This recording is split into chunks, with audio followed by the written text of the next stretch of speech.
люфт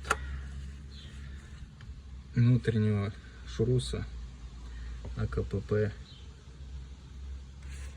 в шлицах внутри.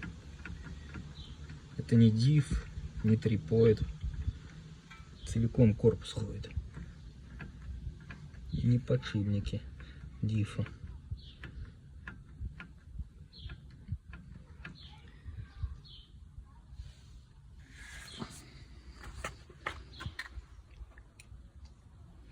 И гремит на неровностях, на мелких неровностях.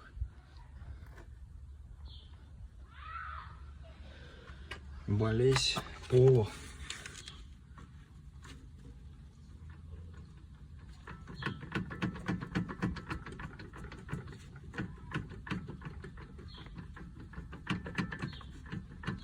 Возможно, поменять стопорное кольцо.